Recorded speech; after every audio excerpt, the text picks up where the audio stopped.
Castilla y León, director general del INSALU. Yo no sé ya cuántas cosas, José Ramón, no lo voy a decir. Lo único que voy a decir es que tenemos la suerte de tener un gran comunicador, una persona de una ciencia en el mundo de la salud que nos sobrepasa a todos, que conoce interiormente los ministerios, las consejerías, las delegaciones, todo lo habido y por haber, la industria, la economía, los problemas diarios. Entonces, incorporarlo como profesor a este máster que ya está incorporado y que seguirá, y a otros másteres de la escuela, es un honor que quiero compartir con vosotros con un gran aplauso. Gracias. Bueno, después de esta presentación de la doctora Fernández Capel, de Blanca, de mi queridísima amiga Blanca, a la que quiero y admiro desde hace muchísimos años, pues ya me siento abrumado, ya no sé por dónde voy a empezar. Gracias, Blanca. Muchísimas gracias. Sí, la verdad es que he sido fraile y cura. Creo que he pasado por todos los sitios. He sido médico asistencial, he sido inspector médico, he sido director provincial del INSALU de Návila, cuando existía el INSALUZ, que por lo que veo que sois todos muy jóvenes, no habéis oído hablar del INSALUZ, o muy poquito al menos, o muy poquito al menos. He estado también de director general de Salud Pública en Castilla y León y he sido asesor de ministro y jefe de gabinete de subsecretario. Tuve el honor de trabajar con Julio Sánchez Fierro, un gran subsecretario, y ser su jefe de gabinete durante bastantes años. Y luego en la Comunidad de Madrid, que fue mi penúltimo destino, pues estuve de jefe de gabinete en la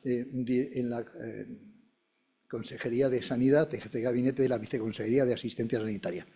También fue una experiencia, me tocó vivir algún momento terrible, algún atentado terrible, me tocó vivirlo en primerísima línea. Eso fue una experiencia tremenda, tremenda, donde vimos las fortalezas que tiene el sistema sanitario y la capacidad que tiene de respuesta, que es muy superior a la que podíamos imaginar. Bueno, y los últimos 16 años pues está en Farmaindustria. Farmaindustria es la patronal de la industria farmacéutica, es una asociación. Nuestros asociados son los laboratorios, los que investigan, desarrollan y comercializan medicamentos innovadores. Y cuando se acaba la patente, aparecen los genéricos o los biosimilares. Y no tenemos ningún problema ni con los genéricos ni con los biosimilares. Lo que siempre queremos, y yo siempre he defendido, es que respetemos las reglas que nos hemos dado, las reglas del juego, que podíamos decir. Y en Farmaindustria monté, porque ese fue el encargo que me hicieron, un departamento de relaciones con las comunidades autónomas. Y un departamento nuevo, no existía, y creo que hemos podido hacer algunas cosas muy interesantes, muy interesantes, algún programa de colaboración público-privada. Hemos podido poner en marcha algunas iniciativas de adherencia al tratamiento también muy interesantes, que a lo mejor algún día tengo oportunidad de compartirlas con vosotros. Y lo penúltimo que hice en Farmaindustria fue poner en marcha un programa de investigación en atención primaria. ¿Por qué no se van a hacer ensayos clínicos en atención primaria? ¿Por qué van a ser todo ensayos clínicos en hospitales? Pero voy a entrar, no era de esto de lo que quería hoy hablaros, evidentemente. Hoy me gustaría hablaros un poquito sobre el medicamento, la prestación farmacéutica en el Sistema Nacional de Salud y centrarme en un aspecto muy concreto que es la adquisición de medicamentos. Pero antes de entrar, dejadme que haga algo que me gusta siempre hacer y es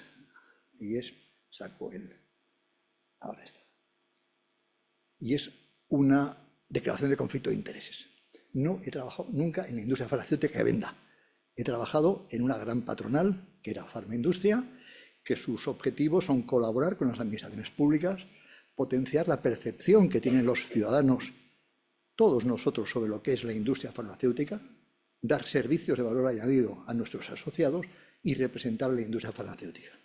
Por lo tanto, esta es mi declaración de conflictos de interés.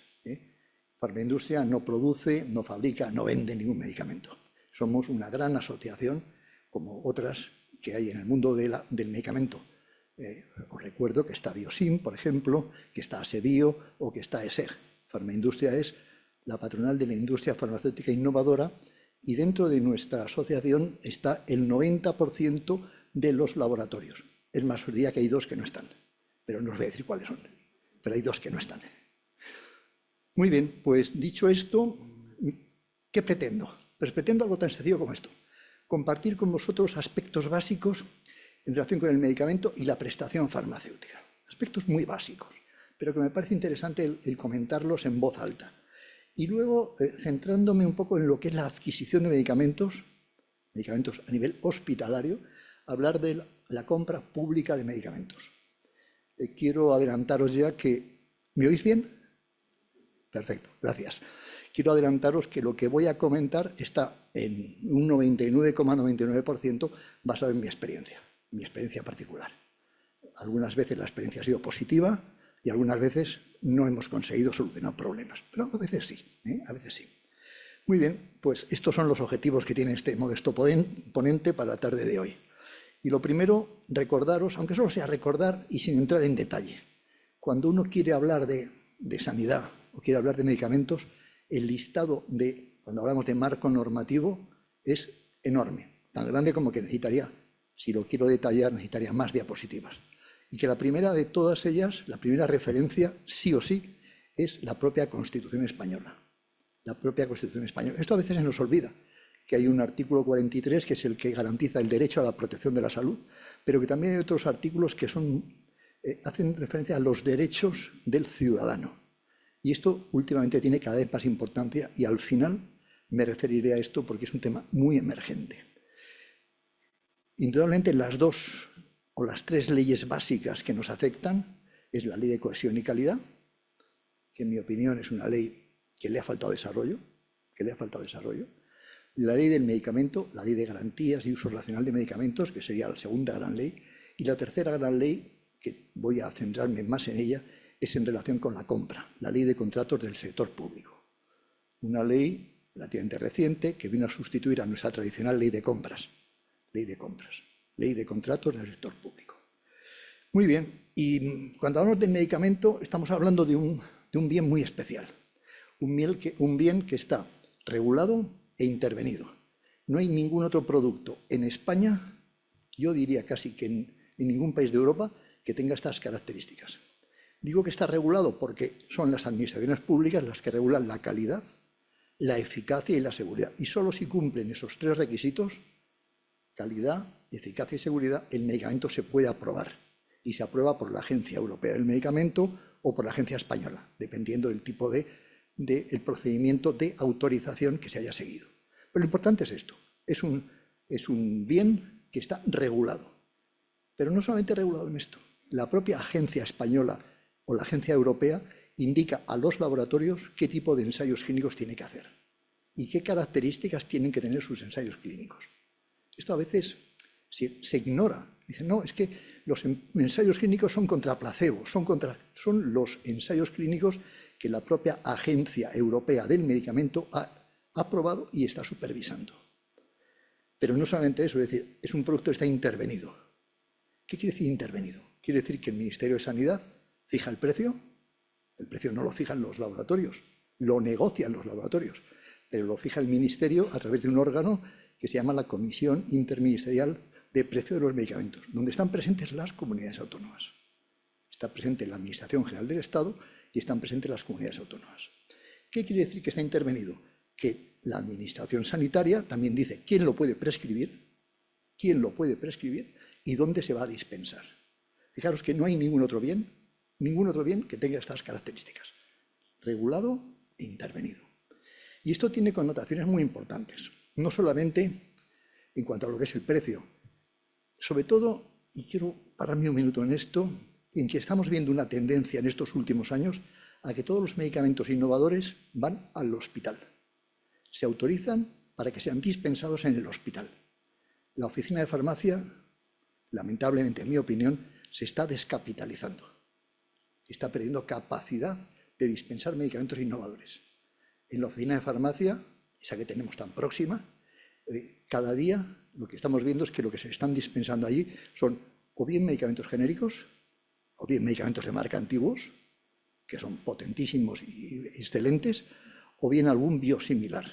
Todo lo que es la nueva innovación, los nuevos medicamentos, a diferencia de lo que pasa en Francia, a diferencia de lo que pasa en el Reino Unido, a diferencia de lo que pasa en Alemania, en los países de Europa con los que habitualmente nos relacionamos y nos comparamos, en España esos medicamentos van al hospital. y van al hospital para ser adquiridos mediante procedimientos de compra. Ahí no funciona la receta, como bien sabéis, funcionan otros mecanismos.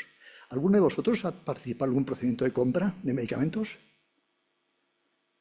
¿No? No habéis tenido la oportunidad todavía. Pues es un tema complejo, ¿eh? Ya veréis, ya veréis.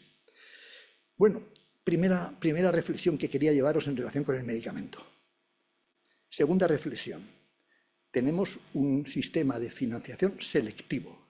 Quiere decirse que los medicamentos que se aprueban o bien en Europa a través de la Agencia Europea del Medicamento o bien en España, tienen luego que se decide a continuación si van a ser incluidos en la cartera básica de medicamentos, es decir, si van a ser incluidos en la prestación farmacéutica del Sistema Nacional de Salud o no.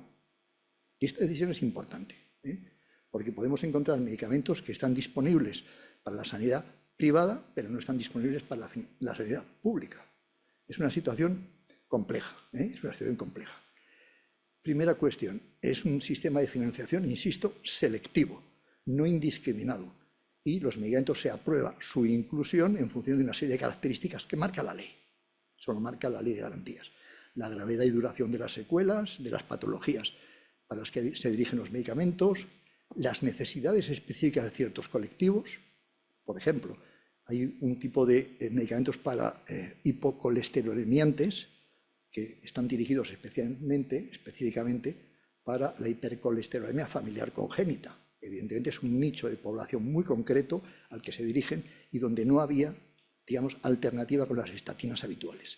Cuando se aprueban estos medicamentos, se aprueban pensando en que existe ese nicho terapéutico. El valor terapéutico y social. Esto es muy complejo. ¿Qué valor tiene un medicamento? ¿Qué valor terapéutico tiene? ¿Qué valor social? ¿Cómo incide el medicamento dentro de lo que es la estructura de gastos de un sistema nacional de salud o de un país?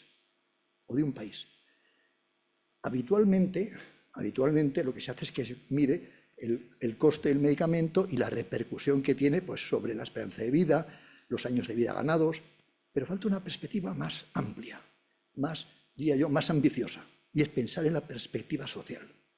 ¿En qué medida el poder tener un medicamento que acorta un proceso de enfermedad, el que sea, está incidiendo también sobre la economía de un país, sobre la economía familiar, sobre la mayor capacidad de un individuo para relacionarse? Esa perspectiva social es la que es imprescindible introducir también cuando estamos hablando de evaluación de medicamentos y de ver qué precios se le van a poner a los medicamentos. Es decir, esto es, digamos, el paso adelante que hay que dar, en el que estamos todavía, digamos que en una fase muy inicial. Evidentemente, el Sistema Nacional de Salud genera gastos. Yo diría que en el caso del medicamento no es un gasto, es una inversión. Los medicamentos son una inversión en salud. Podría poneros muchos ejemplos. El más próximo, la COVID. ¿La vacuna de la COVID que fue un gasto o ha sido una inversión en salud que ha permitido recuperar la economía de los países? Creo que la respuesta es evidente. Creo que no hace falta que explique más, ¿no? O cómo han incidido algunos medicamentos y sobre todo algunas vacunas en que haya cambiado las perspectivas sociales. Cuando yo iba al colegio tenía compañeros que iban con sus aparatitos de metal. ¿Os acordáis de la poliomielitis?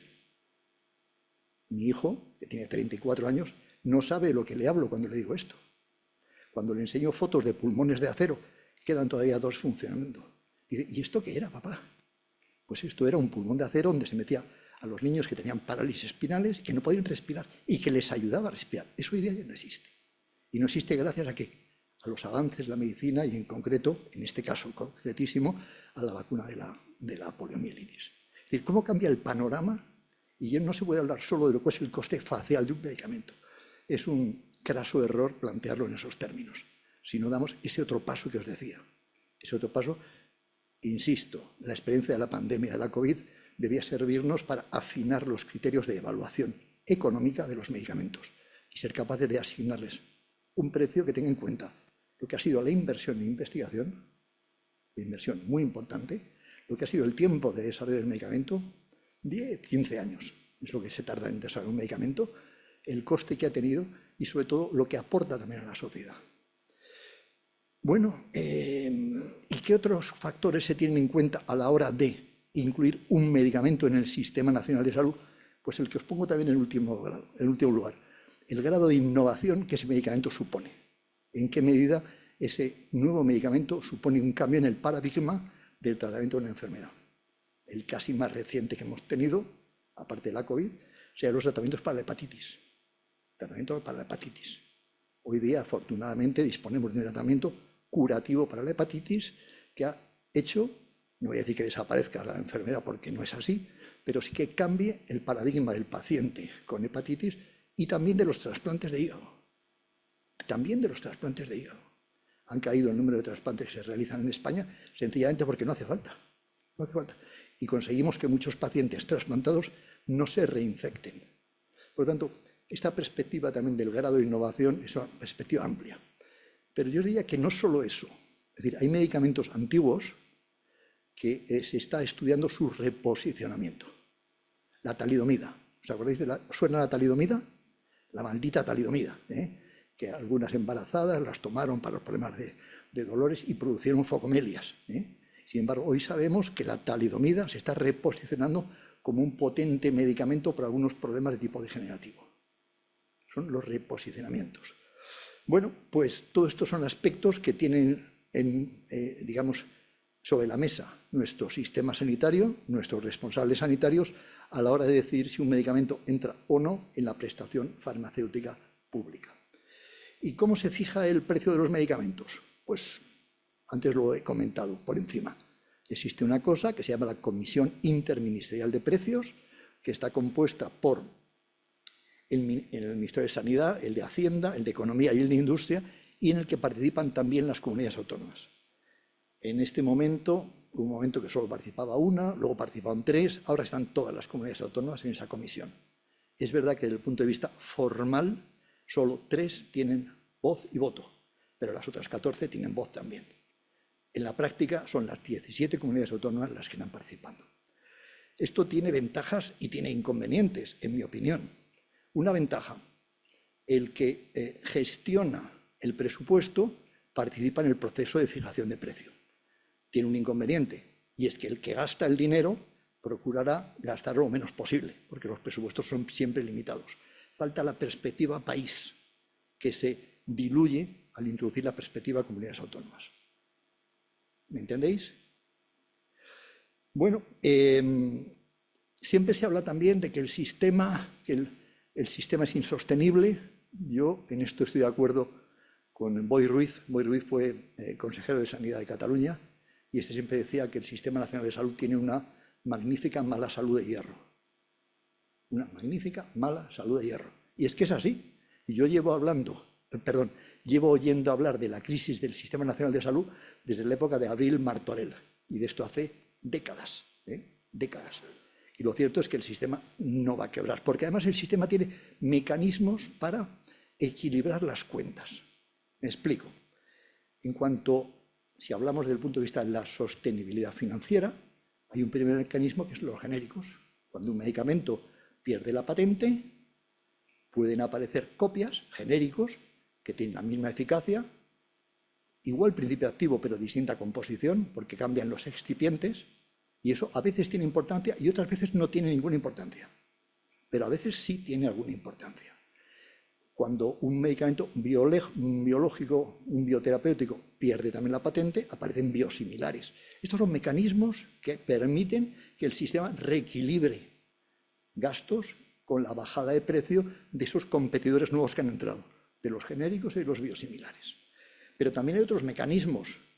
Bueno, esto funciona un poco como la bañera, ¿no? Hay un desagüe de la bañera y el grifo está abierto. El tapón tiene que estar quitado para que la bañera no se desborde. Y ese es el aspecto crítico, tener el tapón quitado para que la bañera no se desborde, para que la bañera mantenga un nivel adecuado de agua. Y eso, insisto, genéricos y biosimilares, pero también aspectos como el sistema de precios de referencia. ¿Sabéis alguno de lo que hablo? ¿Sistema de precios de referencia? Sí, me dices tú que sí, ¿verdad?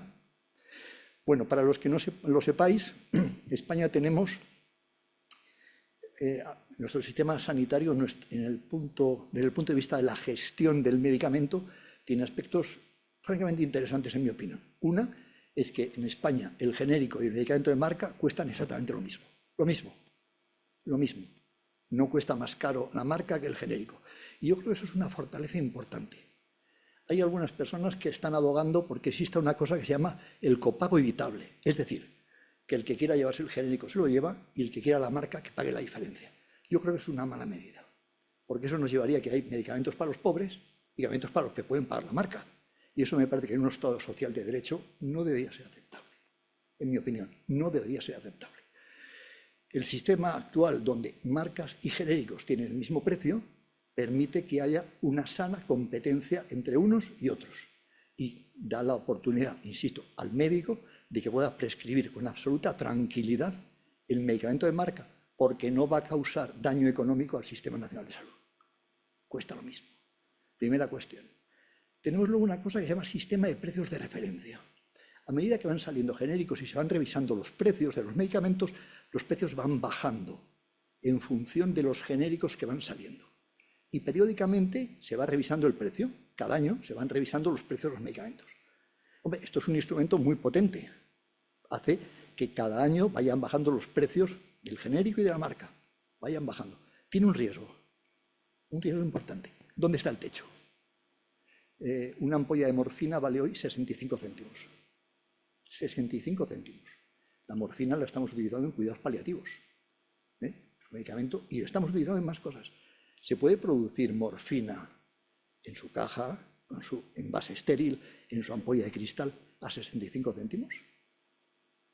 De momento el sistema lo está resistiendo. Lo que ya no sabemos es cuánto tiempo más lo va a poder resistir.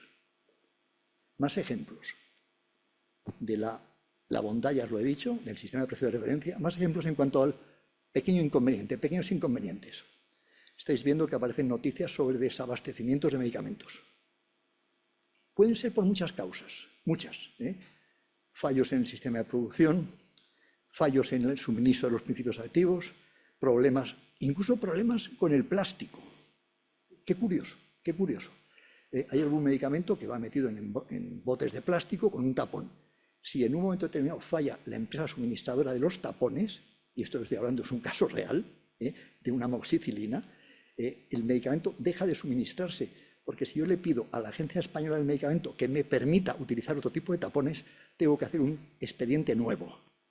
Un expediente nuevo. ¿A qué me lleva eso? A que no hay amoxicilina pediátrica en el sistema. ¿Os suena, no? Amoxicilina pediátrica. Qué cosa tan curiosa. Simplemente un tapón de plástico porque el suministrador de mis tapones no me lo has podido dar.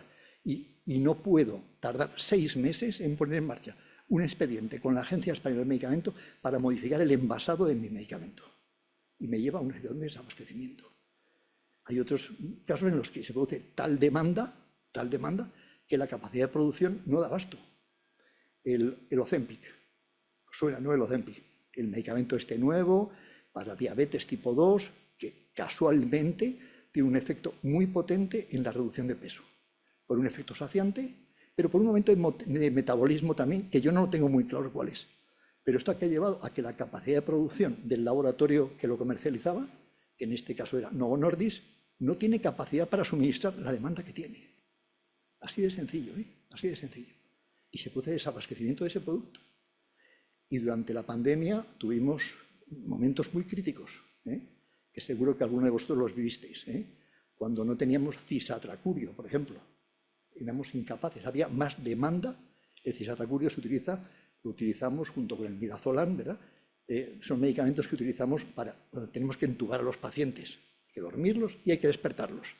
Y no teníamos cisatracurio. Y hubo que reconvertir cadenas de producción de algunos laboratorios españoles, que no os voy a decir los nombres para que no les aplaudáis, pero que sí, que lo sepáis, que hubo un esfuerzo importante por parte de muchos laboratorios españoles, algunos, bueno, como ERN, un laboratorio que se llama ERN, que no habéis oído hablar de él.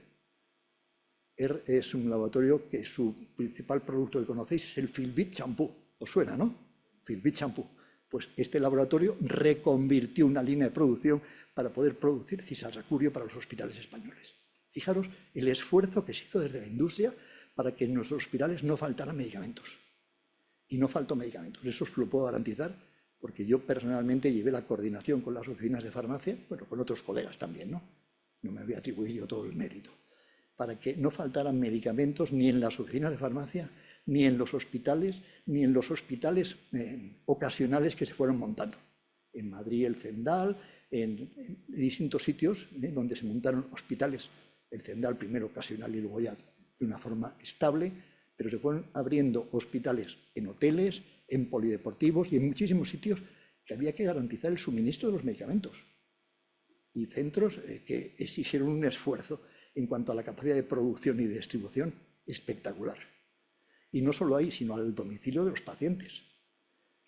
Antes os he comentado que mucha medicación, en vez de estar en las oficinas de farmacia, se da en los hospitales. ¿Os acordáis cuando estábamos encerrados en casa? Cuando no podíamos ir a los hospitales, cuando el paciente tenía que llamar por teléfono a su médico, doctor Yagüe, que soy yo, que me encuentro malo, y yo le decía, a ver, respira, a ver cómo respiras. Yo decía, este tiene una neumonía, lo mismo tiene COVID. Bueno, pues había que llevar a la medicación, y en cada sitio nos las ingeniamos de una forma. 2 o 3 ejemplos. En algunos hospitales eran los celadores con los coches y con los visitadores médicos los que fueron a los domicilios de los pacientes a llevarles la medicación. Los celadores con los visitadores médicos. Esto fue, por ejemplo, en Zaragoza. En algún otro sitio era la policía municipal, por ejemplo, en Madrid, en algún barrio de Madrid. Y en algún sitio era la Conferencia Hidrográfica del Duero, en Valladolid. Los coches de la Conferencia Hidrográfica del Duero se dedicaron a llevar medicación a los hospitales, a sus domicilios. Es muy bonito. Esta historia que hemos vivido es realmente la demostración del esfuerzo y la capacidad que tenemos de recuperación. Os podría poner muchos ejemplos, pero no os quiero aburrir.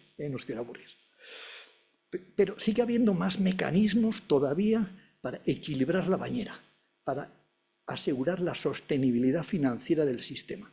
Y algunos son francamente interesantes, como son los techos de gasto, es decir, a partir de determinado gasto el medicamento será gratuito, como son los acuerdos de precio-volumen, a partir de tal cantidad de medicamento suministrado el precio cambia, o los riesgos compartidos. Si el medicamento funciona, me lo pagas. Si no funciona, el riesgo se lo lleva al laboratorio. O los pagos diferidos, con los CAR-T. Con los CAR-T el pago se puede extender hasta 2 años. Por cierto, riesgo compartido, que parece que es una cosa nueva, pero el primer acuerdo de riesgo compartido que se hizo, ya sabéis, pagamos el medicamento si el medicamento funciona. Se hizo en el Reino Unido, el National Health Service, con la atorvastatina, y de esto hace unos años. Fue la atorvastatina, el primer acuerdo de riesgo compartido que se hizo, y funcionó, porque la atorvastatina baja los niveles de colesterol. Bueno, pues esto es el panorama en el que estamos, en el que tenemos que gestionar la prestación farmacéutica. Y cuando hablamos de... Por cierto, me podéis interrumpir cuando queráis, estaré encantado de aclararos las dudas que tengáis. Cuando hablamos de medicamentos, el medicamento es un instrumento que hace efectivo el derecho a la protección de la salud. El derecho constitucional a la protección de la salud se hace efectivo por distintos mecanismos. Disponer de un buen sistema sanitario, disponer de buenos profesionales bien formados, disponer de una red asistencial que llega hasta el último rincón, y también por disponer de un medicamento que pueda aliviar el dolor, prevenir la enfermedad y, si es posible, curarla. De tal manera que el propio Tribunal Constitucional, en una sentencia que es ya clásica, estableció que el medicamento es uno de los elementos que hacen efectivo el derecho constitucional a la protección de la salud. Claro, esto me lleva a una conclusión evidente. Si en una comunidad autónoma hay un medicamento que no está disponible, estoy lesionando derechos constitucionales de esos ciudadanos. Si en un procedimiento de compra de medicamentos, por ejemplo, dejo fuera algunos medicamentos, estoy lesionando el derecho constitucional a la protección de la salud de esos ciudadanos. Fijaros, pero además el marco normativo nuestro, esto es lo que os decía en cuanto al tema constitucional, nuestra propia ley de garantías asegura que va a haber equidad en el acceso. Artículos 88, el 1 y el 2. Reconoce que todos los ciudadanos, vivan donde vivan, tienen derecho a acceder a los medicamentos en las mismas condiciones. Yo, lamentablemente, tengo que decir que no es lo mismo estar enfermo en Madrid que en Cataluña. porque se han ido interponiendo una serie de mecanismos, comisiones de uso racional de medicamento, vademécums, guías farmacoterapéuticas, que a veces extreman de tal manera el celo en su labor que suponen una auténtica barrera en el acceso a los medicamentos. Yo cada vez que veo la sentencia de un tribunal de justicia reconociendo que un paciente que tenía derecho a un determinado medicamento se le ha negado, lo que pienso es que el sistema está fallando. Y tenemos dos sentencias muy recientes, de dos pacientes, uno con una enfermedad de Duchenne y el otro con una atrofia degenerativa ocular, al que sus administraciones le negaban no ya el acceso al medicamento, ni siquiera tramitar la petición del medicamento. Evidentemente el tribunal ha sido, en sus sentencias, ha sido contundente, ha sido muy contundente. Pero hay incluso otros casos que te llaman la atención, es decir, un paciente con una hemoglobinuria paroxística nocturna, una enfermedad de carácter genético, una enfermedad muy invalidante, que la Comisión de Uso Racional de su comunidad autónoma le negó el acceso al tratamiento adecuado. Evidentemente, el paciente, armado de tiempo, de dinero y de paciencia, recurrió a la administración y ganó el pleito. Pero esto es la parte más lamentable, el que un paciente o una asociación de pacientes tenga que recurrir a la justicia para que se reconozcan sus derechos. Bueno, pero bueno, así estamos. ¿Y cuál es el contenido de la prestación farmacéutica? Pues aquí también el Tribunal Constitucional ha dictado un par de sentencias que son absolutamente clarividentes. Lo que ha venido a decir en estas dos sentencias que os pongo aquí, una del año 2004 y otra del 2016, bueno, la presentación la podemos compartir luego, ¿verdad? En estas dos sentencias lo que viene a reconocer el tribunal es que las comunidades autónomas pueden incrementar el contenido de su cartera. Quiero decir, incrementar el número de medicamentos que se ofertan a los pacientes de su comunidad autónoma. Lo que no puede hacer es restringir los medicamentos que se dan porque se han incluido en la cartera del Sistema Nacional de Salud. Son dos sentencias que vienen a decir que al menos las comunidades están obligadas a suministrar, a que se pueda dispensar, prescribir y dispensar con normalidad los medicamentos que están en la prestación farmacéutica pública, que ya sabéis que hemos dicho que es una financiación selectiva, no indiscriminada. Bueno, pues esta es la primera parte que quería comentar con vosotros. ¿Alguna duda? ¿Alguna pregunta?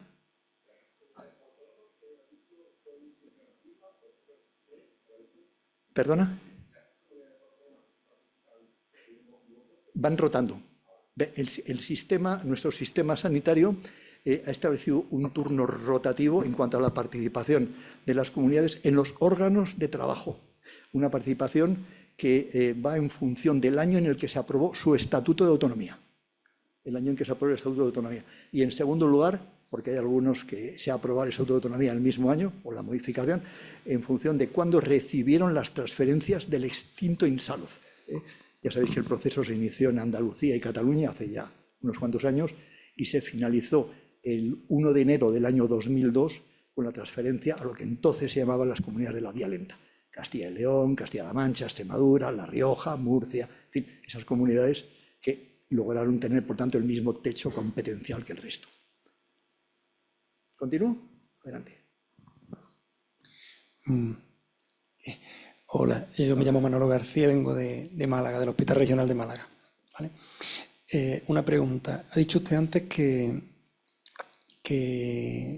no se puede, con la ley de contratos, o sea, que siempre tiene que haber, no pueden limitar el uso de algún medicamento. O sea, pero siempre hay una alternativa terapéutica. Nunca se limita un medicamento si no hay otra alternativa. Es porque hay otra alternativa que por coste-efectividad o por lo que sea es viable y la agencia de medicamentos le da el visto bueno.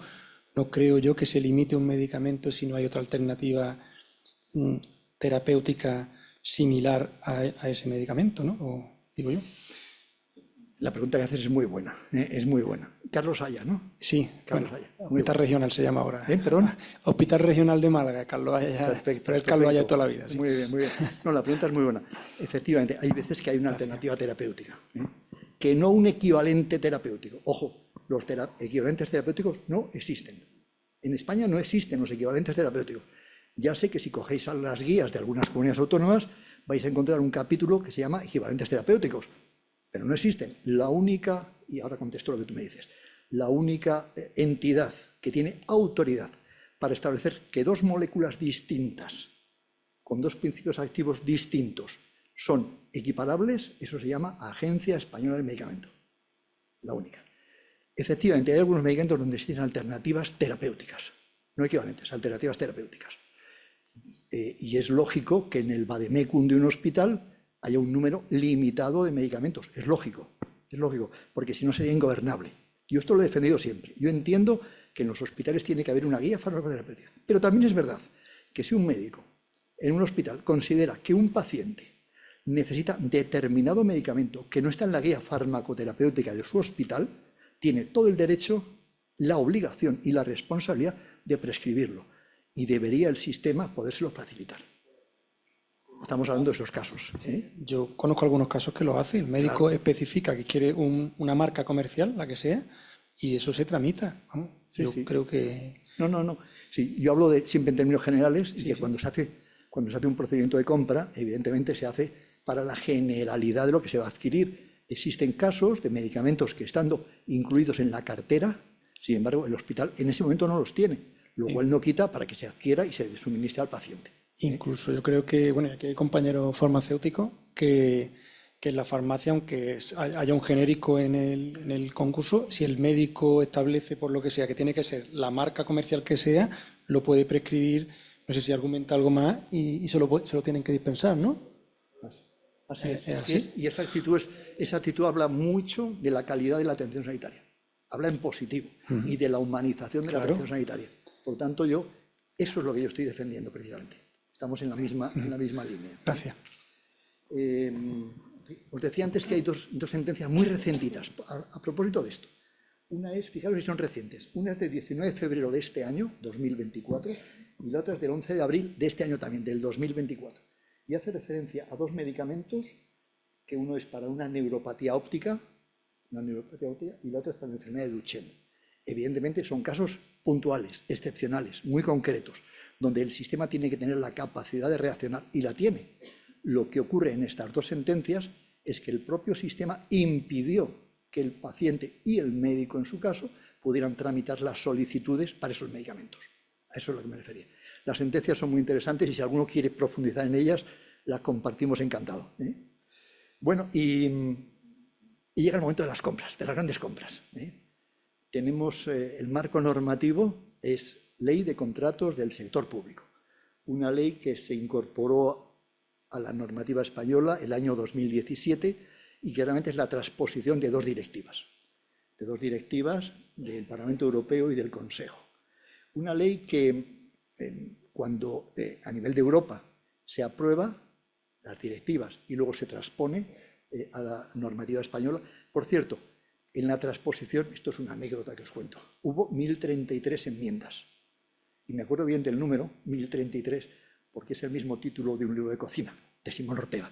1033 recetas. Pues hubo 1033 enmiendas a la transposición de estas dos directivas europeas a nuestro ordenamiento sanitario. ¿Cuál era el objetivo de los padres de Europa o de los diputados parlamentarios? Pues lo que pretendían con esta ley de contratos del sector público era, primero, fomentar la innovación en Europa. Fundamental, fomentar la innovación. Fijaros, ahí, cuando uno mira un poco la normativa, se da cuenta que Estados Unidos es el que investiga, Europa regula, los países de Asia copian. Bueno, pues aquí lo que se pretendía era subvertir esta realidad, de tal manera que la innovación también tuviera un motor de desarrollo, una palanca de desarrollo en Europa. ¿Y cuáles son los grandes objetivos de esta ley? Una mayor transparencia. ¿Transparencia en qué? En procedimientos y en el acceso a la información. ¿Y para qué mayor transparencia en el procedimiento? Para fomentar la competencia y la participación como motores de la innovación. Propiciar también la participación de las pequeñas empresas. En el caso de los medicamentos no hay pequeñas empresas. En el caso de los productos sanitarios, sí. Si pensáis ahora mismo en las prótesis, en los marcapasos, en los stent, fijaros que hay multitud de pequeños laboratorios, que son pymes, a los que esta ley también quería fomentar. Establecer nuevas fórmulas de adquisición de medicamentos, riesgo compartido, techos de gasto, precio-volumen, a las que yo he hecho antes referencia, y que realmente tenían un marco normativo un poquito endeble. Orientar la compra hacia la calidad, que no primara el precio. Lo importante no es el precio. La compra es un instrumento estratégico, y yo estratégicamente lo que no quiero utilizar bien el recurso, pero quiero utilizarlo bien en el sentido de comprar eficientemente. Esto ha regido en la relación precio-calidad. ¿Qué peso tiene que tener el precio en relación con la calidad? ¿Un 6,4, un 8,2, un 9,1? Esa es una gran pregunta que tendréis que contestar cada uno en vuestros procesos de compra.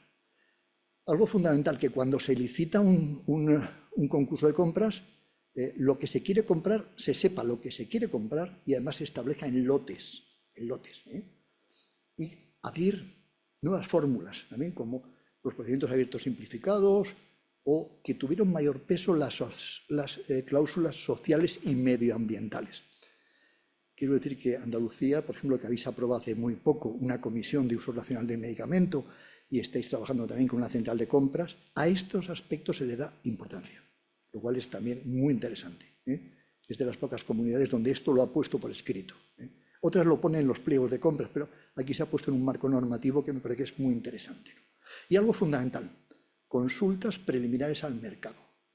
¿Qué es lo que nos dice la ley? La ley nos propicia que cuando un hospital, una comunidad autónoma, un centro de gasto quiere poner en marcha un concurso de compras, hombre, lo lógico es hablar con los laboratorios, hacer una consulta al mercado, explicar qué quieres comprar, en qué plazo lo vas a necesitar, cuáles son las alternativas y qué capacidad de negociación tienes. Yo os puedo decir que yo he participado en algunas consultas de esas preliminares, en los concursos que publicaba Ingesa.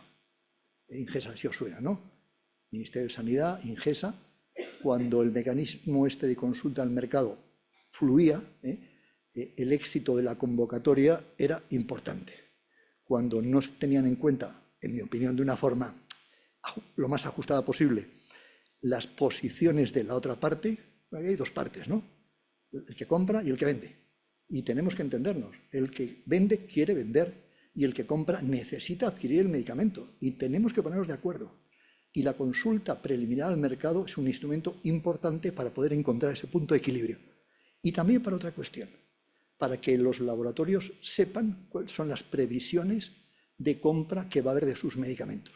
Porque eso les va a ayudar a que planifiquen los procesos de producción. Sencillamente eso, que planifiquen procesos de producción.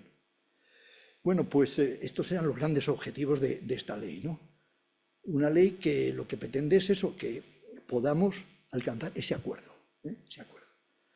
Y en mi experiencia, y esto que os voy a contar ahora bueno, estos son los procedimientos que establece la ley, pero lo que quiero contaros es un poco mi experiencia en torno a qué elementos han hecho que concursos de compra sean exitosos y qué concursos de compra han sido un fracaso. Y voy a enumeraros 5 o 6 elementos. 5 o 6 elementos. Criterios técnicos. Cuando un hospital, una administración pone en marcha, por ejemplo, un acuerdo marco de compra de medicamentos, si no concreta bien los términos de ese acuerdo marco y lo deja para una segunda negociación, yo, que soy el laboratorio, evidentemente voy a tener una incertidumbre. ¿Qué me pedirán en la segunda vuelta? ¿Qué me pedirán? ¿Qué nuevo requisito me pedirán? ¿Qué nuevo elemento me van a poner sobre la mesa cuando pasemos de una mera declaración de intenciones, que es el acuerdo marco, a la selección de proveedores?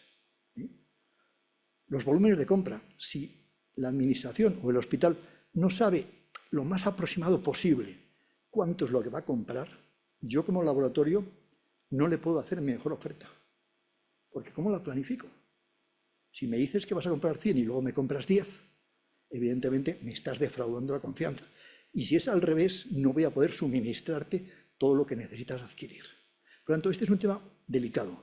Establecer con claridad los volúmenes aproximados de compra. ¿Es difícil hacerlo? Sí.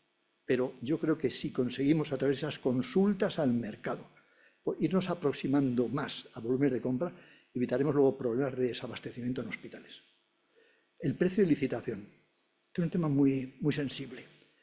¿Cuál es el precio al que sacamos en un concurso de compras un determinado medicamento?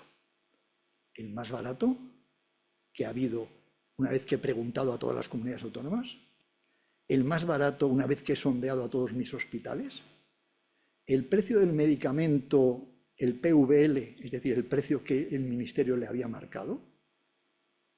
Si utilizo como referencia el precio de compra que estoy teniendo en los hospitales o en las comunidades autónomas, ¿cómo lo pondero? Porque a lo mejor un laboratorio me ha hecho una súper oferta porque quería introducirse en un hospital o en una comunidad autónoma, pero si luego lo quieres extender a más hospitales, a lo mejor no te lo puede mantener. Y si tú has utilizado ese precio como el de referencia, vas a fracasar en tu licitación. Mirad, hay un... Bueno, luego lo cuento. El número de proveedores. Algunas comunidades sacan concursos con un solo proveedor, por citar alguna. País Vasco, o Madrid en alguna ocasión, o también Andalucía en alguna ocasión. Concurso de compra de determinado medicamento con un solo proveedor. Bueno, esto tiene un riesgo enorme. La Comisión Nacional del Mercado de la Competencia ya lo viene advirtiendo. Un solo proveedor puede fallarte. Y si te falla, te has quedado sin medicamentos. 2, 3, para poder elegir. Pero no solo para poder elegir, es que si yo voy a la política de un solo proveedor, desincentivo la participación. ¿Para qué voy a participar si al final no me van a escoger? Esto pasa sobre todo con los medicamentos que han perdido patente. El caso de los exclusivos, ahora me referiré a él. Y una situación de monopolio, es decir, quedarme con un solo proveedor, está en una situación de monopolio muy compleja de manejar, sobre todo cuando la demanda tiene las fluctuaciones que sabemos que tiene en el mundo sanitario. Seguido de la elasticidad y tal que estudiáis, ¿no? Que estudiamos en la economía de la salud. Muy bien, los lotes. Este es un tema clave, identificación de lotes. ¿Cómo se identifican los lotes? ¿Cómo le llamo a cada lote que voy a sacar a concurso? Bueno, en el caso de medicamentos no sustituibles, yo lo que he visto es que hay mayor participación de los laboratorios cuando el lote se identifica no sustituibles, medicamentos de estrecho margen terapéutico, cuando el lote se identifica por el nombre comercial. ¿Qué es lo que ocurre también en esos casos? Que garantizas la continuidad de los tratamientos. Pero no solo la denominación del lote, sino también el cómo lo conformo. Mirad, aquí en Andalucía en el 2013 se puso en marcha un concurso de compra de biosimilares. Se llamaba así, no sé si alguno tuvisteis la oportunidad de leerlo. Era un concurso de compra de biosimilares. Yo personalmente hablé con el subdirector y le dije, hombre, biosimilares no, serán medicamentos bioterapéuticos, es decir, podrán participar los biológicos de referencia y el biosimilar, los dos, ¿no? Sí, claro, pero le he llamado así biosimilares. Y dije, pues, hazme una consulta y yo te lo aclaro. Evidentemente no fue suficiente, porque el nombre del concurso condiciona el concurso. Las aclaraciones a través de lo que se llama el perfil del contratante, donde se hacen preguntas y te contesta la administración, no tiene ese alcance, no permite cambiar el alcance, en este caso el nombre de un determinado concurso. Aquel concurso se recurrió y evidentemente se paralizó. Y luego se volvió a sacar otro de biológicos y biosimilares. Ahí ya no había problema. Estaba claro. Podían presentarse los biológicos y los biosimilares. Y en el mismo lote o en lotes separados. Bueno, pues digamos que la petición que he venido haciendo tradicionalmente en la industria es que fueran en lotes separados. Una parte los biológicos originales y otra parte los biológicos biosimilares.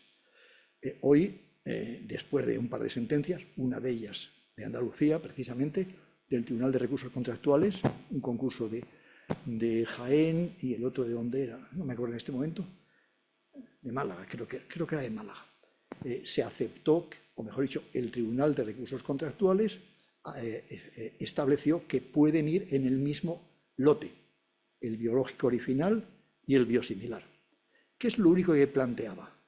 Oiga, no se quede con un solo proveedor para que pueda haber continuidad en los tratamientos. Es decir, que el paciente que ha empezado con el biológico original no le cambien por motivos administrativos al biológico biosimilar. Si se produce algún cambio, que sea por criterio médico y previa aceptación del paciente. Si yo solo saco en el mismo lote los originales y los biosimilares y me quedo con un solo proveedor, estoy sí o sí conduciendo al cambio de tratamientos. Por lo tanto, mismo lote biológicos y biosimilares, sí, ningún problema. Ahora, hay que prever la posibilidad de que pueda haber lotes diferenciados para el original y los biosimilares. Esto cada vez es más complicado. Cuando solo había un original y un biosimilar era fácil. Cuando hay un original y 2 biosimilares sigue siendo fácil. Ahora, con un original y 5 biosimilares, la cosa empieza a tener cierta complejidad que habrá que solucionar. Y en algún momento se han convocado, y también aquí en Andalucía, ha sido la única comunidad que lo hizo, los lotes por principio activo, incluyendo en el mismo lote medicamentos declarados como equivalentes terapéuticos.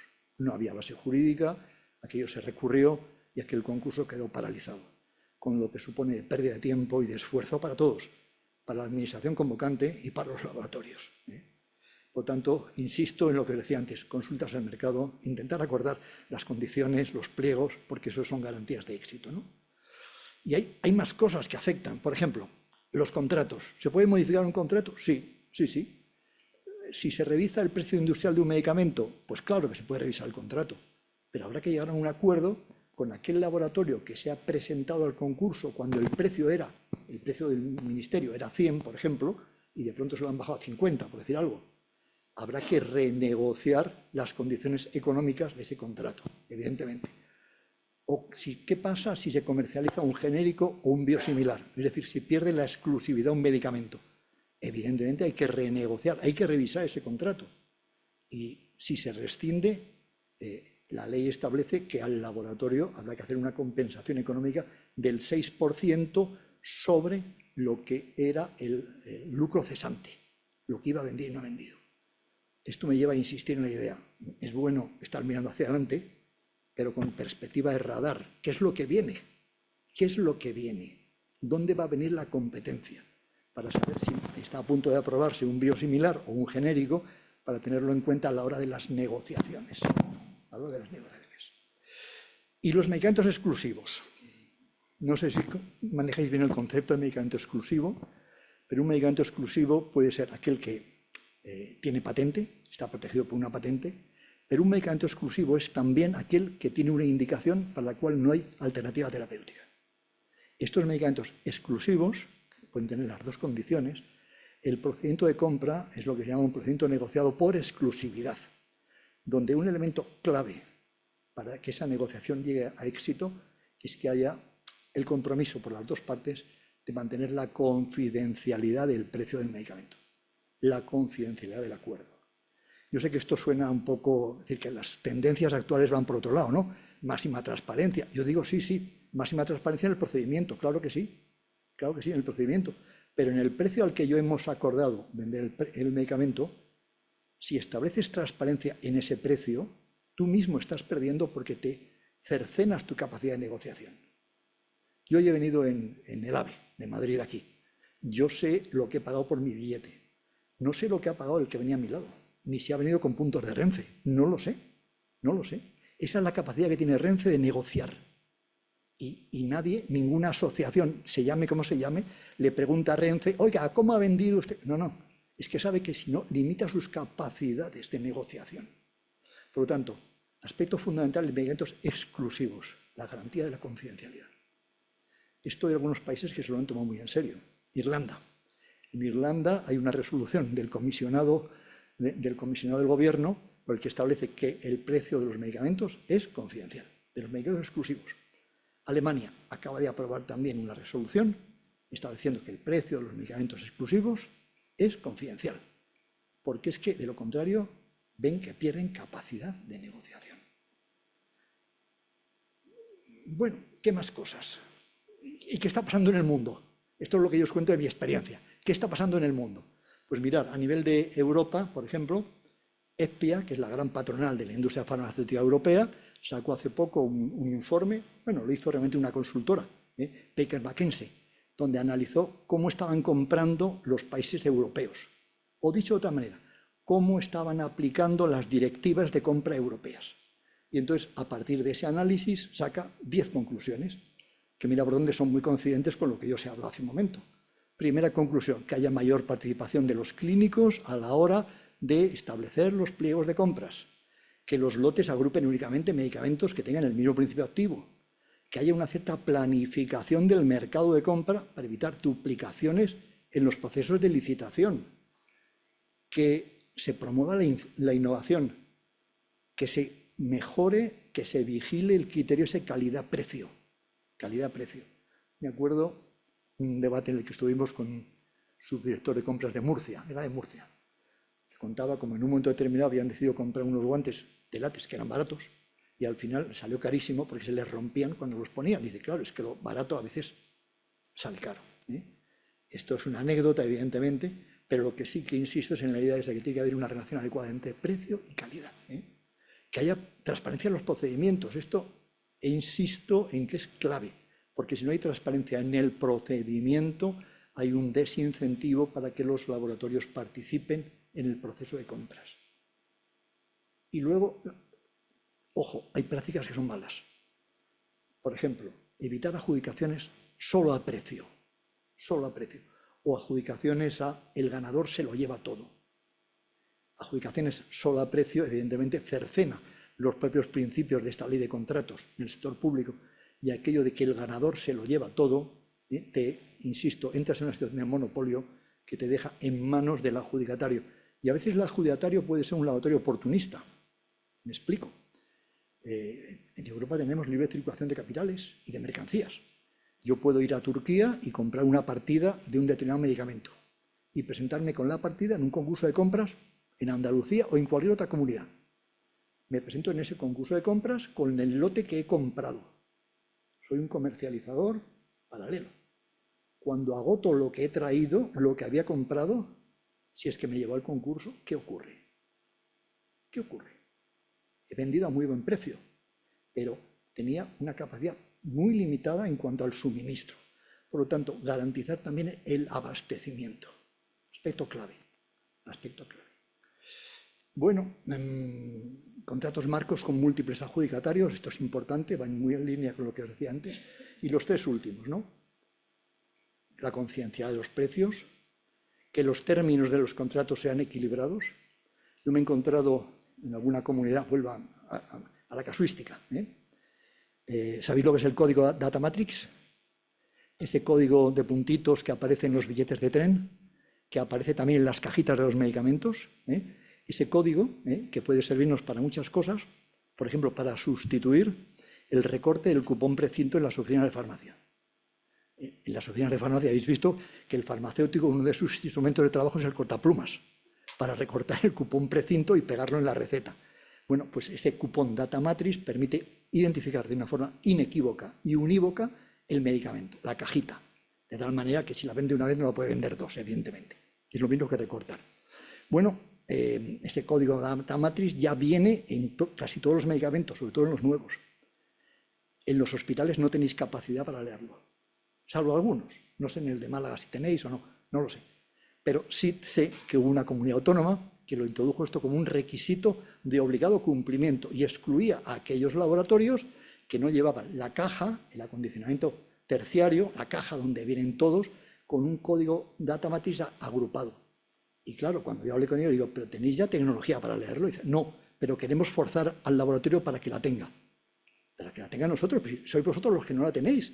Nosotros sí la tenemos. Algunos laboratorios quedaron fuera de ese concurso porque la administración se empeñó en que vinieran con ese código agrupado. Bueno, y luego hay un ejemplo, este último está muy relacionado con la pandemia, con lo de que se llaman las compras agregadas. El tener que, digamos, adquirir compromisos excesivos por parte de los laboratorios cuando se hace una compra, por ejemplo, de vacuna COVID para toda Europa. Bueno, es un tema más complejo, no entro en él, pero que sepáis que también se ha analizado. ¿Y qué más hay? Pues os he traído este documento que a mí me parece muy interesante. Este es un documento de la Sociedad de Farmacia Hospitalaria. Había farmacéuticos, ¿verdad? ¿Quiénes sois farmacéuticos? Bueno, pues este es un documento de tu sociedad, Sociedad de Farmacia Hospitalaria. Y me parece que es muy bueno, muy bueno. Y muy bueno porque además coincide con toda la experiencia que vamos recogiendo. Es una guía de compra pública de medicamentos en hospitales. y viene con una serie de recomendaciones para que la compra llegue a buen éxito, a buen término. Os pongo también donde podéis encontrar los documentos. Y sus recomendaciones coinciden plenamente con el libro de la ESPIA, con el documento de ESPIA, y recomendaciones que son consultas al mercado, que los contratos, esto es una cosa que no he hablado todavía, que ojo con quién se contrata, no vaya a ser que tengamos riesgo de desaprovisionamiento, que el precio de licitación tenga en cuenta las realidades del mercado, no los casos anecdóticos, esporádicos, puntuales. Lo de la configuración de los contratos es que yo creo que cada vez vamos a avanzar más hacia contratos mixtos, medicamento y servicios. Medicamento y servicios. Esto en el mundo del producto sanitario está mucho más avanzado. Marcapasos y servicios de mantenimiento en marcapasos o desfibriladores y tal. En el campo del medicamento es más complejo, es más complejo. Pero podría ser que un concurso de compras quisiera comprar, pues que os diría yo, un hipoglucemiante y además un servicio de asesoría y seguimiento de pacientes, por ejemplo. Es complejo hacerlo así y yo lo que recomienda esta sociedad es que esto se haga como variantes, como mejoras, más que dentro del pliego de prescripciones, porque podría excluir algunos laboratorios que tuvieran ese tipo de medicamentos y no ofrecieran ese servicio. Bueno, no insisto. El precio unitario de licitación, os he dicho, techos de gasto. Yo me he encontrado también con alguna comunidad que ha sacado un concurso de compras con techos de gasto. Ha habido que llamarle y decir, oye, perdona, pero el techo de gasto lo establece el Ministerio de Sanidad para todo el Sistema Nacional de Salud. No se puede establecer un techo de gasto por comunidad autónoma. No se puede, porque estamos en un sistema coordinado, unificado, donde el que lleva, digamos, el seguimiento de si se ha cubierto el gasto previsto o no es el Ministerio de Sanidad. De lo contrario, se crean unos desequilibrios tremendos entre comunidades. Y la Sociedad de Farmacia Hospitalaria dice, tengas en cuenta esto porque no se deben hacer acuerdos de compra introduciendo una cláusula de techo de gasto. Que se introduzcan también los criterios y cláusulas sociales y medioambientales, lo he comentado antes. Y los lotes de los biológicos, tener en cuenta siempre eso. Si en el mismo lote pongo el biosimilar y el original, tengo que prever la posibilidad de que el que estaba con el original pueda seguir con el original, lo cual te lleva a que te quedes con 1, 2, 3 proveedores. No pasa nada. Es una selección de proveedores. No implica gasto. El gasto no implica la compra. Por lo tanto, no hay ningún problema económico, no vais a hacer ningún quebranto a la economía de la sanidad si en un concurso te quedas con 4 proveedores. No pasa nada. Y sin embargo, sí estás asegurando la continuidad de los tratamientos. Sí, la estás asegurando. Lo otro es una mala práctica, que lo que te lleva es a tener que comprar a veces fuera de concurso a precios distintos. Bueno, quiero terminar con esto, que son las 5 reflexiones finales que yo siempre me hago. Aquí lo importante es que nos pongamos de acuerdo en una compra para que el médico pueda prescribir lo que el paciente necesite, para que se le pueda dispensar lo que el médico ha prescrito y para que todo ello esté basado en los medicamentos que están incluidos en la prestación farmacéutica pública, teniendo en cuenta la evidencia científica, pero también la experiencia del paciente y del médico.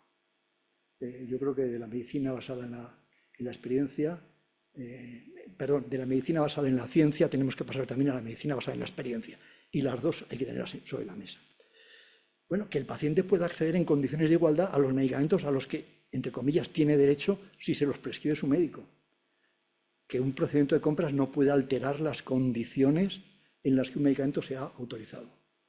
Que un procedimiento de compra no puede excluir medicamentos, salvo que establezca procedimientos para poderlos adquirir, lo que hablábamos antes.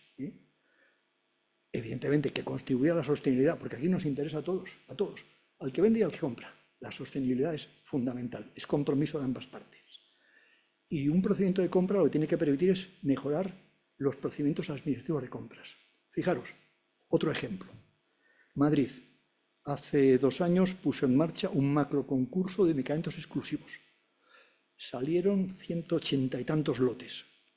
El criterio que acordamos con la Comunidad de Madrid es que el concurso fuera de medicamentos exclusivos no excluyente. Es decir, que entraran todos los medicamentos exclusivos. Participaron todos los laboratorios. En gestionar ese concurso, la Comunidad de Madrid tardó 2 años. Durante 2 años estuvo comprando medicamentos exclusivos por una vía alternativa. Todos decimos que la ley de contratos del sector público no es una buena ley para comprar medicamentos. Y esta es una buena prueba. Igual que una buena prueba es que comunidades como Navarra sacó una ley específica para la compra de medicamentos exclusivos. Tardan 4 meses en poner en marcha un concurso de compras. 4 meses. Madrid tardó 2 años. Y lo conseguimos sacar, ¿eh? Lo conseguimos sacar. Bueno, y ahora ya sí que termino. Y esto va de película, ¿eh? Esto me gusta ponerlo porque a veces aquí somos varios actores, ¿no? En aquella película, el bueno, el feo y el malo. El bueno sois vosotros, es la administración, eso está claro. El bueno siempre es la administración. El malo, pues ya sabéis, es la industria farmacéutica. Siempre aparecemos como el malo de la película, que tampoco creo que ni uno sea el bueno ni otro sea el malo. Y en medio está el feo, que a veces es el médico y a veces es el paciente. Y lo cierto es que, sigo en plan cinematográfico, es que somos como 2 hombres y un destino.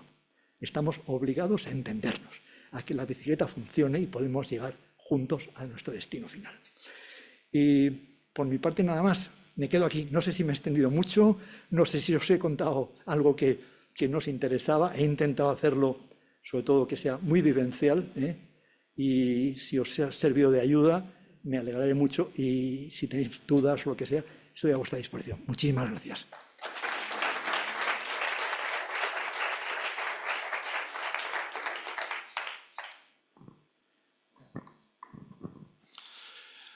Hola, soy Alberto Pérez del Hospital Universitario Regional de Málaga. Lo primero, muchísimas gracias por la presentación porque ha sido realmente interesante y entretenida. Tengo un buen número de preguntas aquí, pero prometo no acaparar el tiempo y me voy a centrar en una o dos, ¿no? Lo primero es sobre las consultas preliminares. Tal cual las ha explicado, la consulta preliminar parece más una negociación previa a la licitación que el origen que tienen en la Ley de Contratos del Sector Público. La consulta preliminar suele tener más bien el objetivo de clarificar un concurso cuando no se tienen claros los términos en los que se debe licitar, más que una negociación previa. Y está sujeta también a las mismas líneas de transparencia que todo el proceso de licitación, o sea, consulta abierta, publicada en el portal de contratación, con las preguntas claras y las respuestas de las empresas también claras. Entonces me gustaría una reflexión sobre si hacemos el uso adecuado de las consultas preliminares o estamos haciendo un uso inadecuado por todas las partes. Y una segunda pregunta sobre los procedimientos de racionalización del gasto, ¿no? El acuerdo marco como tal no es un proceso de compra, sino un procedimiento de racionalización. Estamos incurriendo en ciertos problemas con los acuerdos marco, por ejemplo, adjudicar a un solo proveedor, pero también al licitarlos únicamente a precio y que se nos produce la fuga de medicamentos a otros países o a otros entornos. ¿Tendrían cabida también los procedimientos dinámicos de adquisición como alternativa al acuerdo marco? Muchas gracias.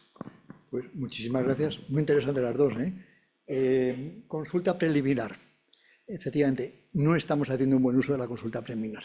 No estamos haciendo un buen uso. Hemos pasado de no hablar con los laboratorios cuando estamos preparando un concurso a hablar con ellos de cosas que a lo mejor no son las más adecuadas a hablar.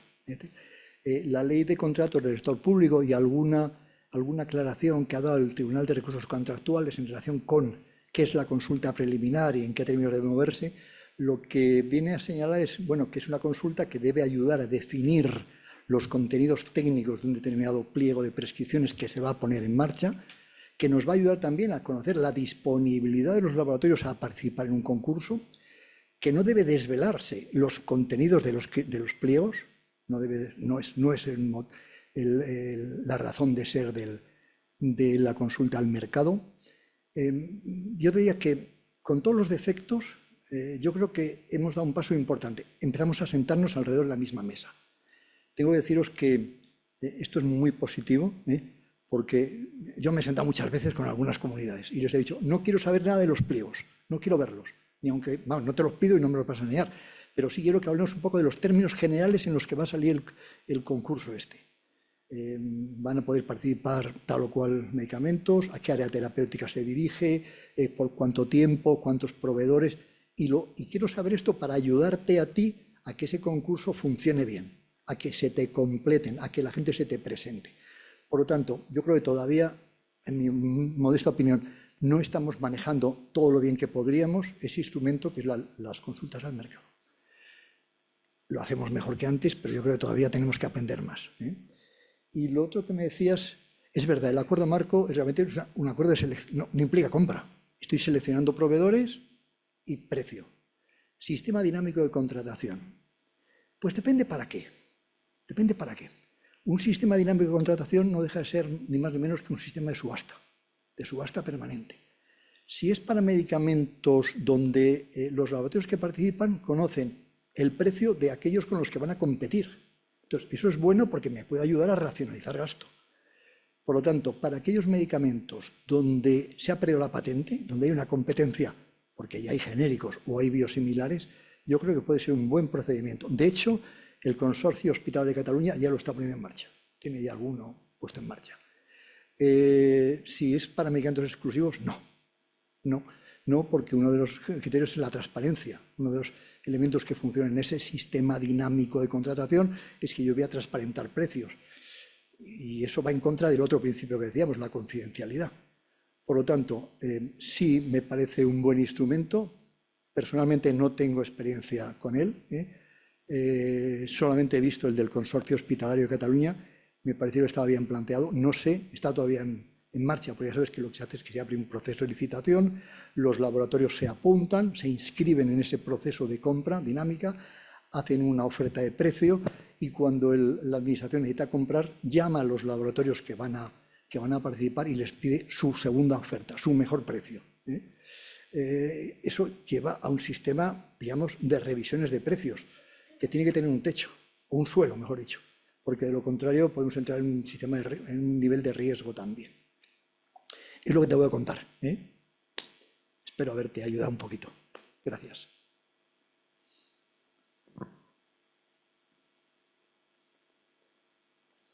Sí. Muy buenas tardes. Soy Juan de la Cruz Belmonte, farmacéutico y puntualmente ahora mismo delegado de salud en Almería. Me ha parecido muy interesante las conclusiones que se ha sacado, pero me gustaría hacerle una pregunta. El sistema de subastas en Andalucía, cuando se instauró, ¿está de acuerdo con él? ¿Se producía inequidad, falta de adherencia en medicamentos, no poder llegar, coartar la libertad del paciente al acceso a medicamentos que se podían comprar o adquirir en Madrid no se podían adquirir en Andalucía? Y en segundo lugar, los sistemas de precios de referencia, al bajar tanto el precio del medicamento, no facilita el desabastecimiento porque los laboratorios se exportan a Europa. Por lo tanto, deberíamos delimitar esa bajada, ese precio de referencia a la baja y establecer un precio de referencia pactado con los laboratorios para que realmente no haya esa falta de existencia. Muchas gracias. A la primera pregunta, subastas. He estado absolutamente en contra del sistema de subastas. Totalmente en contra. El sistema de subastas funcionaba en Andalucía porque el resto de comunidades autónomas no tenían puesto un sistema de subastas. Y entonces el medicamento que no llegaba a Andalucía venía de Extremadura, venía de Valencia, venía de Murcia, venía de Madrid. Era un sistema, yo diría que poco solidario, en mi opinión, en mi opinión. Era un sistema donde efectivamente el médico podía seguir prescribiendo por marca, claro que sí. Solo funcionaban las subastas si el médico prescribía por principio activo. Y era libre de prescribir por principio activo. Bueno, libre a medias, porque el indicador de calidad de la prescripción, ¿cuánto era? El 90i. Es decir, que me penalizaban si prescribía menos de un 90 y tantos % de principio activo. Luego, entonces, la libertad no existía. No existía la libertad. Luego, los beneficios, lo que aportaban esos laboratorios que no conocíamos de nada, KRK, en fin, todos esos laboratorios que vinieron aquí a las subastas, eran absolutamente desconocidos. Es más, no han tenido entrada en ninguna otra comunidad autónoma. No sé a qué conclusión puede llevarme eso. No es buena, desde luego. No es buena. Lo que tengo claro es que si el sistema hubiera sido tan bueno, se habría puesto en marcha por más comunidades autónomas o incluso a nivel nacional. El sistema tenía problemas de desequilibrios territoriales. Mira, hubo un país que puso en marcha algo parecido, que es donde se copió. No sé si lo sabéis. Nueva Zelanda. En Nueva Zelanda, en algunos distritos de Nueva Zelanda, se puso en marcha un sistema también similar. Restringido no a tantos medicamentos como se hizo aquí, con un grupo pequeñito. Y se abandonó el sistema. Se abandonó el sistema. ¿Por qué? Porque producía desequilibrios en el mercado. Alguien me puede decir, bueno, pero esto lo hacen los alemanes, con las cajas de seguro. Digo, sí, claro, pero es que el sistema sanitario alemán no tiene nada que ver con el nuestro. Nada que ver. En Alemania son cajas de seguros, donde cada caja de seguro tiene sus médicos y tiene sus acuerdos con los laboratorios. Es decir, nada que ver con nuestro sistema. Conclusión, yo creo que una última anotación. Aquellas aportaciones que hacían los laboratorios no iban a la sanidad. No iban a la sanidad, iban a la hacienda pública. Podía servir para carreteras o para la sanidad, pero el sistema sanitario no se beneficiaba de aquello. Al menos hasta donde yo he podido saber en los debates que mantuve en su día, tanto con la gente de la administración como con partidos de izquierdas. Era una cuenta distinta, exactamente, porque había una pregunta que hacíamos siempre, ¿a qué cuenta va esto? Porque aquí hay presupuestos y cada presupuesto tiene un capítulo, tiene una sección, tiene unos números que identifican. ¿A qué cuenta va? Y no era la cuenta de sanidad. Por lo tanto, soy rotundo. Yo creo que las subastas no son un buen mecanismo porque limitan la capacidad de los laboratorios para poder estar en el sistema, porque excluyen, por tanto, algunos laboratorios de Andalucía les excluyeron, porque además estaba basada en una obligatoriedad de prescripción, de un determinado modelo de prescripción. Por cierto, quiero aprovechar para decir algo que he dicho muchas veces. No es verdad que la Organización Mundial de la Salud recomiende la prescripción por principio activo. Lo reitero, no es verdad. Es verdad que existe un documento que se llama Manual de la Buena Prescripción, que está para África, para Asia, para tal, pero no es para los países europeos y mucho menos para España.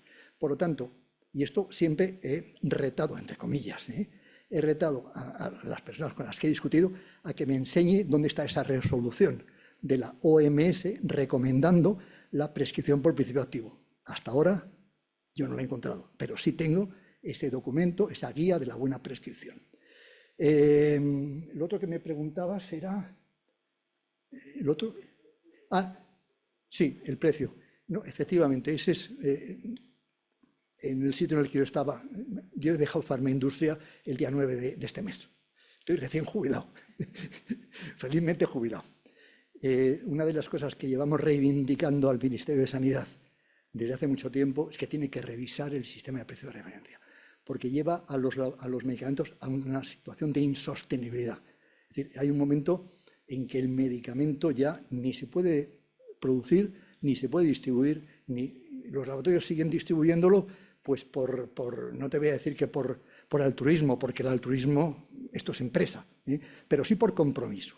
Fijaros una cosa, fijaros, los únicos que mantienen toda la gama de un producto son los medicamentos de marca. Los genéricos solo producen el nicho que genera beneficios, nada más. El nicho que produce beneficios. Es decir, que si el beneficio está en la amoxicilina de 600 o de 500 miligramos o de 600 miligramos, el genérico solo va a ese. No va a la amoxicilina pediátrica, no va a los extremos, ni a la de 1 gramo. Y esto es así, y es lógica de mercado. Bueno, pues está bien, pero hay que tenerlo en cuenta cuando se planifica. Por lo tanto, tiene que haber un techo, o mejor dicho, un suelo para el sistema de precio de referencia para que se pueda seguir manteniendo las oficinas de farmacia y los propios laboratorios. Porque un omeprazol, que hoy vale, ¿cuánto vale el omeprazol?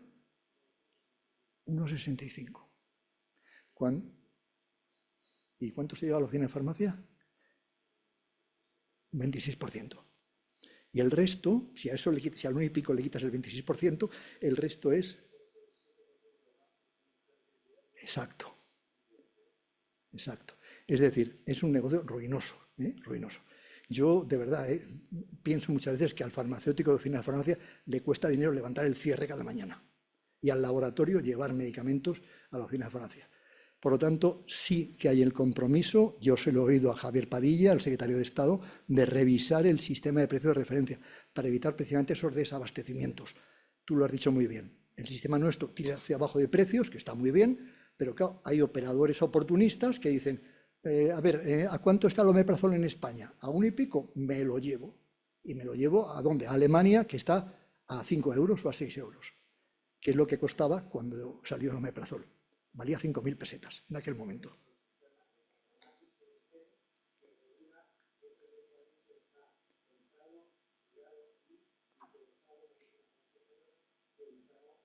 Exacto. exacto. Totalmente de acuerdo. No sé si os ha pasado a vosotros el ir a pedir, por ejemplo, aspirina, ácido salicílico, y te dan una caja que está reetiquetada. Ha venido de Turquía y le han puesto una pegatina encima. ¿Es legal? Sí, es legal. Es legal. Pero al que produce en España ácido acetilsalicílico, es decir, aspirina, que tenemos la planta más grande de producción de aspirina, está en España, está en el norte, pues evidentemente es una competencia muy desleal. Por tanto, totalmente de acuerdo.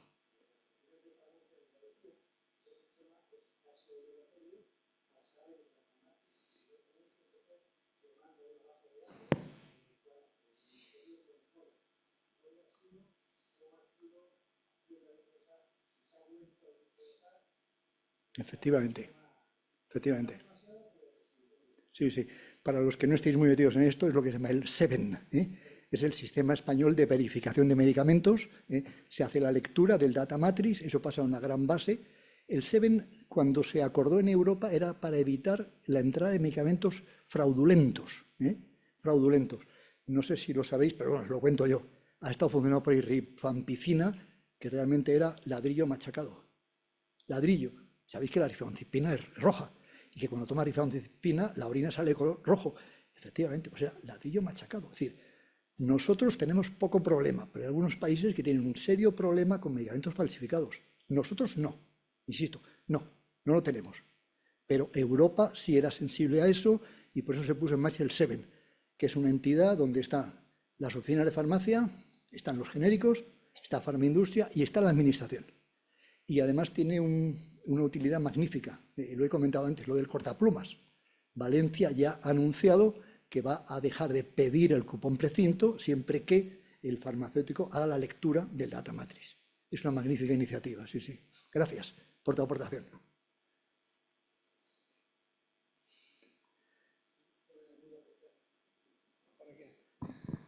A medida que avanzan las preguntas van siendo más difíciles. Es que ahora que ha dicho, ¿Farmaindustria no agrupa a los laboratorios que fabrican genéricos o biosimilares? No.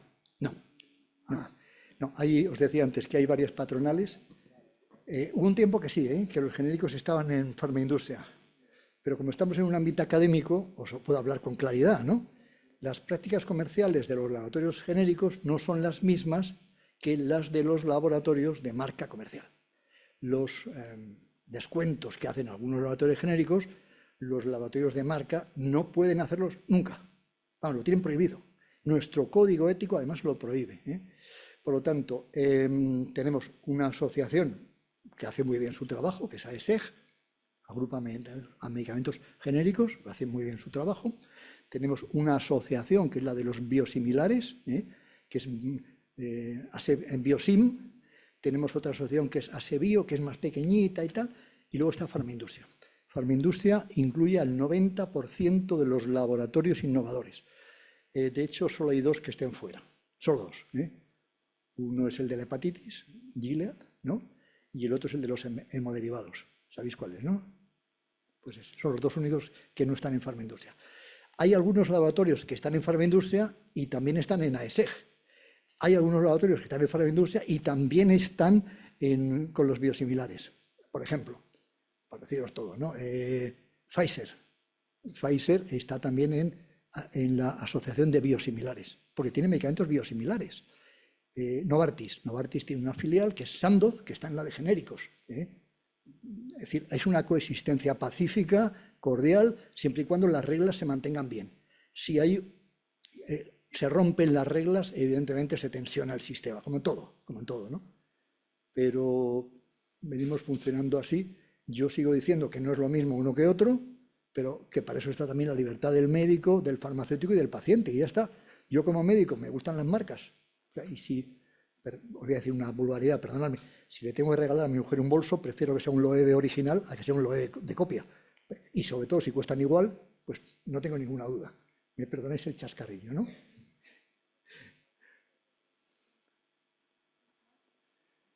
Bueno, no sé si me he pasado de tiempo, si me he quedado corto. En absoluto, muchas gracias, José Ramón. Mira, yo te quiero hacer 2 preguntas cortas.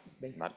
La primera es que al principio de la charla no has comentado el hecho de que difícilmente las nuevas terapias llegaban a las oficinas de farmacia. Y quería preguntarte qué responsabilidad tienen las oficinas de farmacia y los colegios farmacéuticos en la presión que hacen para no tener que vender medicamentos muy caros porque les cuesta el dinero dispensarlos.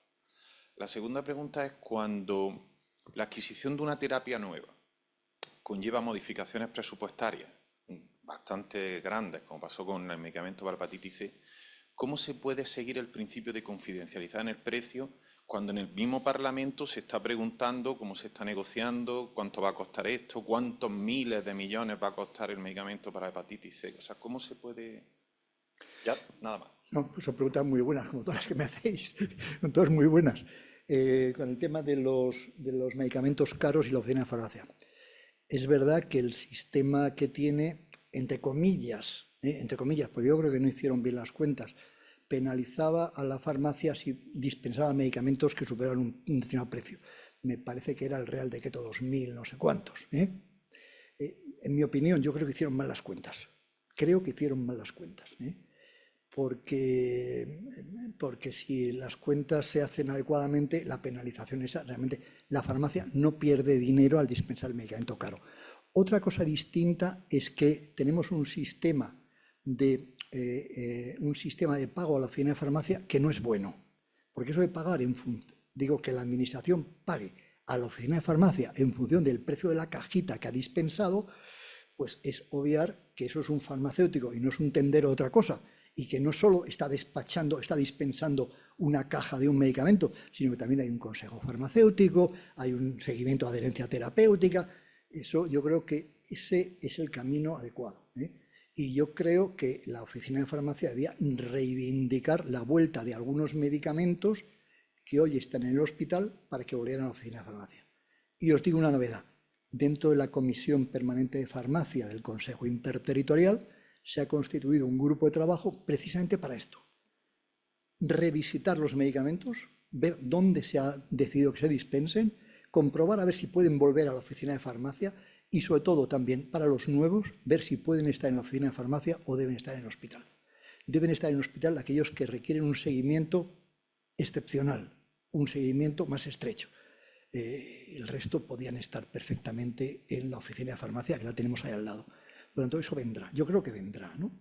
Y vendrá también lo otro, el de alguna manera, el revisar el sistema de pago a las oficinas de farmacia. Porque además, yo creo que sería lo más lógico, el farmacéutico reivindicar actividades que son propias del profesional médico o enfermero, pues no tiene sentido. Estar haciendo algunas cosas que tiene más sentido, es decir, soy un profesional del medicamento y entonces no solo voy a despachar y cobrar en función de lo que vale la cajita que he dispensado, sino que estoy dando un servicio asistencial. Para mí esa es la clave y la gran pelea que tiene que plantearse. Has dicho también el tema de los medicamentos, ¿no? Bueno, a veces se pregunta a ver, aquí se ha producido un cambio de tendencia. Durante años el Ministerio, cada vez que CIBIO, Asociación para la Defensa de la Sanidad Pública, preguntaban en sede parlamentaria o al Ministerio que a qué precio se había comprado tal o cual medicamento, el Ministerio decía que eso eran secretos comerciales, que estaban amparados, y es verdad, por la Ley de Contratos del Sector Público, que garantiza que se mantendrá la confidencialidad siempre y cuando eso ayude a la sostenibilidad de las cuentas públicas. Por lo tanto, el Ministerio tenía toda la razón, en mi opinión, en decir, oiga, estos son materias confidenciales. Hasta ahora, el Tribunal de Defensa de la... Bueno, esto se ha venido recurriendo y lo que ha pasado ahora es que ha habido un cambio de tendencia en el Ministerio. Yo personalmente le he oído al secretario de Estado decir que va a dar mayor transparencia a todo lo relacionado con la fijación de precios de los medicamentos, pero también le he oído decir que eso tendría un límite y sería que no llegara a poner en riesgo la capacidad de negociación del sistema sanitario. Es decir, el propio Ministerio actual reconoce que si fuera totalmente transparente en precio, los laboratorios no podrían vender en España al precio que están vendiendo. Antes se ha dicho, ¿por qué se producen desabastecimientos? Porque aquí el medicamento es más barato y hay un operador que está amparado por la ley y coge todo el medicamento y se lo lleva fuera y a ganar dinero fuera. O se lo lleva a Gibraltar, que tenemos un problema con Gibraltar importantísimo, importantísimo. O a Italia o al revés, o vienen los de Turquía aquí. Por lo tanto, este es un tema delicado, delicado. el tema de la confidencialidad del precio. Luego, es verdad que vamos a vivir dos cosas que van a tener un impacto importantísimo. Uno son los medicamentos estos, los tipo CAR-T, de precios muy altos. Tú has citado antes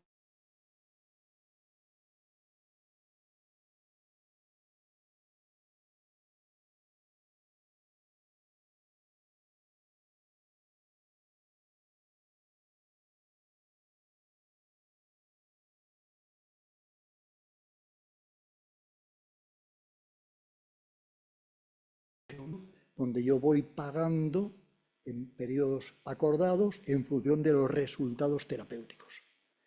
Esto ya era muy habitual en la administración. Cuando la administración construye una carretera no la paga al contado. Nunca, la pagan anualidades. Por lo tanto, esta es la misma filosofía. ¿Por qué no voy a pagar un medicamento de estos caros mediante un sistema de anualidades que además introduce un corrector, resultados en salud? Eso se está trabajando y yo creo que va a avanzar mucho. Y tenemos un reto. Tenemos un reto terrible, que son los pagos por indicación. Tenemos medicamentos que, para el cáncer sobre todo, que tienen varias indicaciones. Y para cada indicación puede haber una efectividad distinta. Pero además esos medicamentos se utilizan concomitantemente con otros que son de otro laboratorio, que además tienen resultados distintos. Tenemos que ir a un sistema de medición en resultados en salud, donde podamos ir a pagar, no en función de la cajita, que es lo que hacemos hoy en día, sino en función del uso del medicamento y los resultados. Y para poder hacer eso tenemos que pasar de una contabilidad por capítulos presupuestarios a una contabilidad analítica. Que se puede hacer, que se ha hecho. Madrid, Hospital 12 de Octubre, lo ha puesto en marcha, no para todos, pero sí para algunos. En Cantabria, Hospital Marqués de Valdecilla, están también implantando un sistema de contabilidad analítica para medir resultados en salud y costes en todo el proceso asistencial, desde la atención primaria hasta la resolución del proceso. Eso sí que nos va a permitir hacer una medicina mucho más eficiente, una utilización mucho más racional de los recursos. Y son los grandes retos que tenemos por delante, los grandes retos. Espero haberte.